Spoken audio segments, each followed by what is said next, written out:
संविधान के उच्च पद पे बैठते हैं ऐसे लोग कहते हैं कि मैं एक फलाना जाति का आदमी हूं इसीलिए मुझे इंसल्ट कर रहे हैं। संविधान के पद पे बैठे हो और तुम रोते हो। अरे संविधान चलाओ, लाखों लोग कुर्बानी करके आजादी दिलाए और आप लोग, आपके घर में कोई एक चूहा भी नहीं गया। अरे कितने डराते हो। जो मोदी जी, शाह, इन्होंने डेमोक्रेसी को खत्म करने का एक बीड़ा उठाया है, देश के संविधान को खत्म करने का इन्होंने बेड़ा उठाया है। दलितों को, मजदूरों को, किसानों को, महिलाओं को कुचलने का काम इन्होंने किया है और अभी भी कर रहे हैं। इस देश के डेमोक्रेसी को खत्म करने के लिए ही 146 एमपीज को इन्होंने बाहर निकाला। कोई कुछ नहीं बोला। हमारे राम गोपाल यादव जी यहाँ नहीं है, उन्होंने बहुत दूर बैठे थे। ऐसे कहीं जो 147 एमपीज में दूर दूर बैठे थे, मुंह भी नहीं खोले थे, बोलने का बात उनको समय भी नहीं मिला, लेकिन उसको सस्पेंड किया गया। सस्पेंड करने के बाद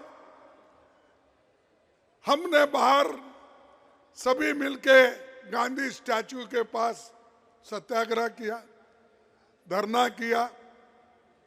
तब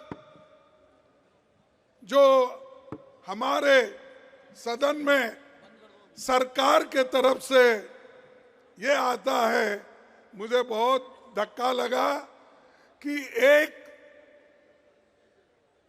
संविधान के उच्च पद पे बैठते हैं ऐसे लोग कहते हैं कि मैं एक फलाना जाति का आदमी हूं इसीलिए मुझे इंसल्ट कर रहे हैं। अरे अगर आप देश के संरक्षक करने का अधिकार लिए हैं, संविधान के तहत आप चलने का वायदा किए हैं, तो आप जात पात की बात अंदर करते हो और जात पात पे चलने की बात करते हो। अगर आपकी हालत यही है तो मेरे जैसे दलित की हालत क्या होगी। मैं जब उठता था, सदन में उठता था बात करने के लिए, आपके तरह आवाज उठाने के लिए, तो उस वक्त कभी मुझे मौका नहीं मिलता था। जब कभी भी देश में जब महिलाओं के ऊपर रेप होती है, जब कभी दलितों को कुचला जाता है, किसानों को मारा जाता है, मजदूरों को मारा जाता है और संविधान के धज्जे उड़ाए जाते हैं, उस वक्त हम खड़ा होके जब नोटिस देते हैं, नोटिस पढ़ने को भी हमको परमिशन नहीं दिए। तो मैं ये क्या कहूं कि ये बीजेपी के लोग, बीजेपी की सरकार एक दलित को बोलने नहीं देगा, ऐसा मैं कहूं।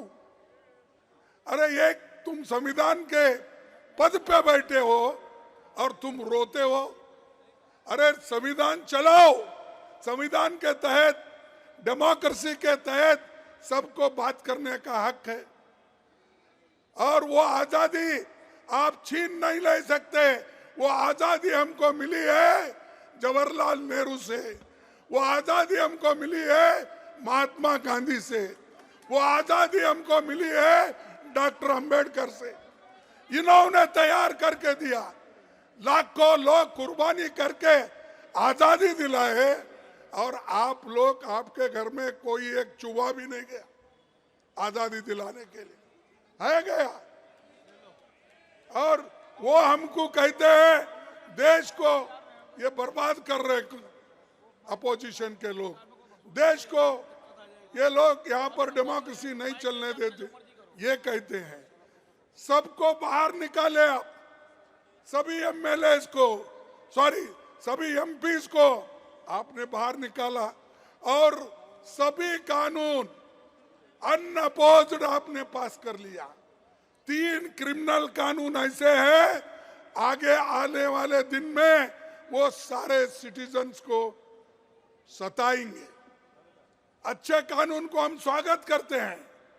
किसानों के लिए भी ऐसा ही किया, मजदूरों के लिए भी ऐसे ही कानून लाए। तो इसलिए भाइयों, हमको लगना है आज मोदी जी हर एक को दबा रहे।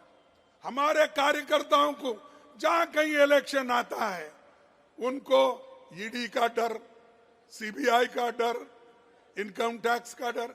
अरे कितने डराते हो? अरे ये अपोजिशन पार्टी कांग्रेस ये डरने वाली नहीं है, झुकने वाली नहीं है।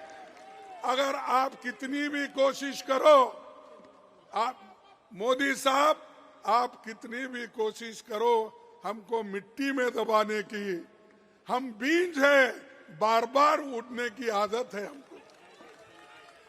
हम तो तुम दबाने की कोशिश करते हो तो हम उठते हैं और देश को बचाने के लिए, संविधान को बचाने के लिए, लोकतंत्र को बचाने के लिए हम सब एक होकर लड़ रहे हैं। मुझे खुशी है कि सारे अपोजिशन के नेता एक हो गए हैं। अब जब सब लोग एक होते हैं तब अकेला मोदी कुछ नहीं कर सकता।